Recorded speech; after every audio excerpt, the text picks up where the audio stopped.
ಪ್ರಿಯ ಸ್ನೇಹಿತರೆ, ಇನ್ಸ್ಪೈರ್ ಎಜುಕೇಷನ್ಗೆ ಸ್ವಾಗತ.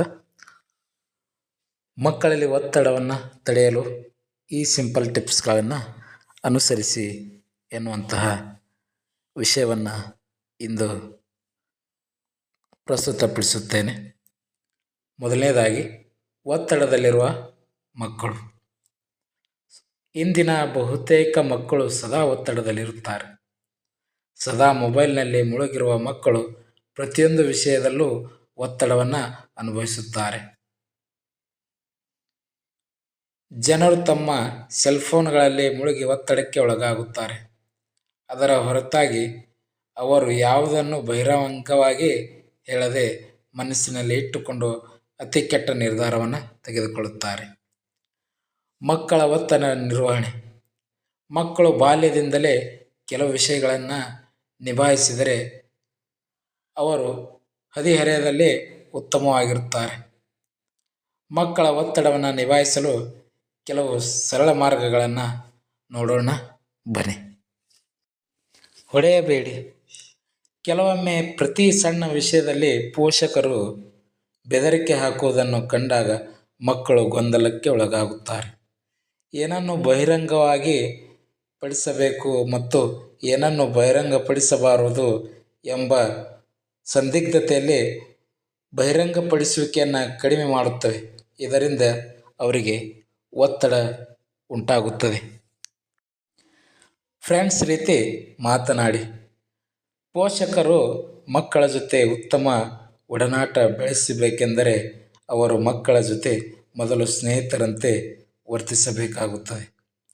ಹೀಗೆ ಮಾಡಿದರೆ ಮಕ್ಕಳು ಕೂಡ ಎಲ್ಲ ವಿಷಯಗಳನ್ನು ಪೋಷಕರ ಬಳಿ ಮುಚ್ಚುಮರೆಯಿಲ್ಲದೆ ಹೇಳಿಕೊಳ್ಳುತ್ತಾರೆ. ಹಣದ ಮಹತ್ವ ತಿಳಿಸಿ.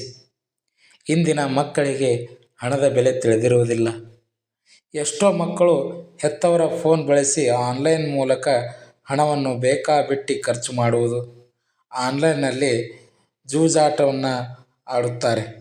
ಇದರಿಂದ ಮೊದಲು ಮಕ್ಕಳಿಗೆ ಹಣದ ಮಹತ್ವವನ್ನು ತಿಳಿಸಿದರೆ ಒಳ್ಳೆಯದು. ಮಕ್ಕಳತ್ತ ಸದಾ ಗಮನವಿರಲಿ. ಇಂದಿನ ಅನೇಕ ಮನೆಗಳಲ್ಲಿ ಚಿಕ್ಕ ವಯಸ್ಸಿನಿಂದಲೇ ಮಕ್ಕಳು ಪ್ರತ್ಯೇಕ ಕೋಣೆಗಳಲ್ಲಿ ಮಲಗಲು ಪ್ರಾರಂಭಿಸುತ್ತಾರೆ. ಆದ್ದರಿಂದ ಮಕ್ಕಳು ರೂಮಿನಲ್ಲಿ ಓದುತ್ತಾರೋ ಅಥವಾ ಮೊಬೈಲ್ನಲ್ಲಿ ಮುಳುಗಿರುತ್ತಾರೋ ಅಥವಾ ಇನ್ಯಾವುದೋ ಒತ್ತಡಕ್ಕೆ ಸಿಲುಕಿದ್ದಾರೋ ಎಂಬುದು ತಿಳಿಯದ ಕಾರಣ ಸದಾ ಅವರನ್ನು ಗಮನಿಸುತ್ತಾ ಇರಬೇಕು. ಸಕಾರಾತ್ಮಕ ಬೆಂಬಲ ನೀಡಿ.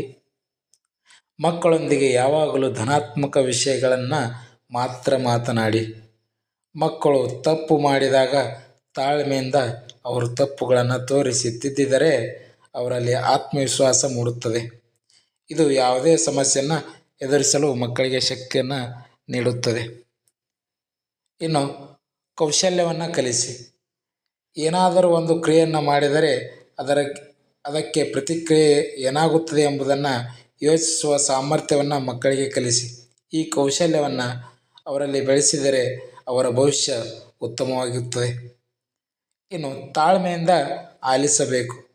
ಮಕ್ಕಳು ತಮ್ಮ ಸಮಸ್ಯೆಗಳನ್ನು ನಿಮ್ಮೊಂದಿಗೆ ಹಂಚಿಕೊಂಡಾಗ ನೀವು ತಾಳ್ಮೆಯಿಂದ ಆಲಿಸಿ ಅವುಗಳನ್ನು ಪೂರ್ಣವಾಗಿ ಹೇಳಿದ ನಂತರ ನಿಮ್ಮ ನಿರ್ಧಾರವನ್ನು ತಿಳಿಸಿ.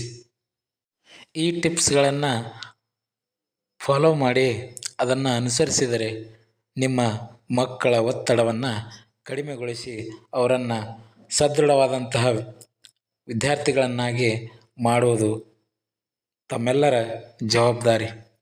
ಹಾಗಾಗಿ ಇವುಗಳನ್ನು ಅಳವಡಿಸಿ. ಎಲ್ಲರಿಗೂ ಒಳ್ಳೆಯದಾಗಲಿ. ಇನ್ನು ಈ ಚಾನಲ್ಗೆ ಯಾರು ಸಬ್ಸ್ಕ್ರೈಬ್ ಆಗಿಲ್ಲವೋ ಸಬ್ಸ್ಕ್ರೈಬ್ ಮಾಡಿ.